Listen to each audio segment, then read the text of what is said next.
čas se danas leti i zadnji njegov let. Kad je poginuo je bio 2 sata 15 minuta 47 sekundi. I onda je kao dogovor da se na memorijalu leti 2 sata 15 minuta i 46 sekundi maksimalno.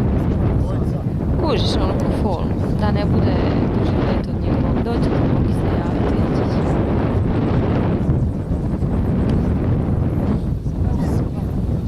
Evo ga ići. Pakića moj. Vidi ga. Čuješ li ga?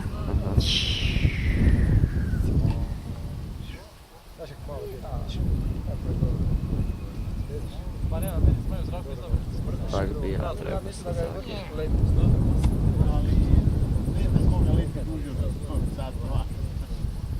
On ga leti duže od sat 2. Puno je napornije, sigurno od sat 2.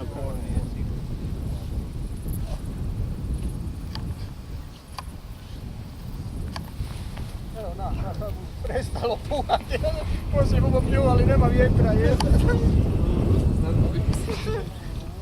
Fora, ha? Ne smetaš mi, nisam, ja sam zumirala. To se šprda, Pakića. Gdje je? Ne vidim ga.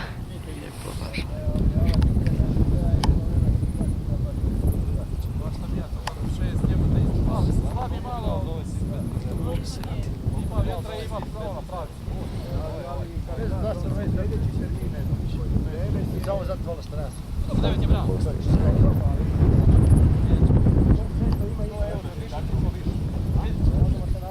Kaj ti čuro? Kreni.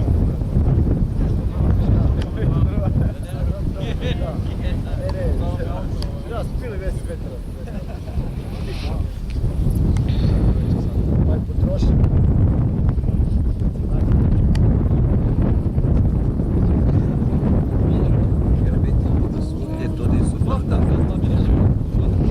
Da, može pratiti padine i letjet.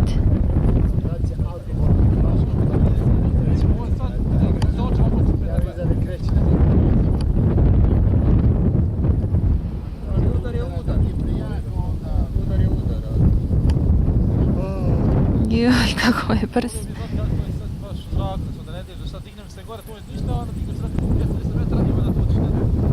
Znaš šta je bilo? Ono je bilo divno.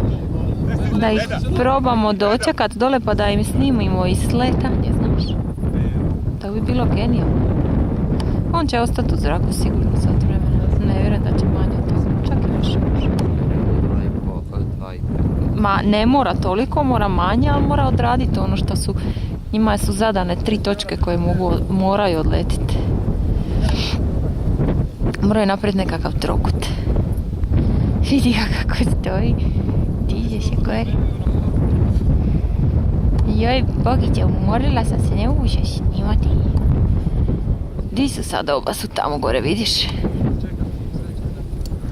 Vidiš?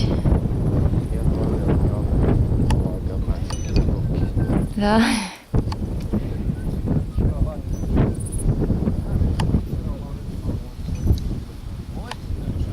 Joj, lip li je ovaj znojić.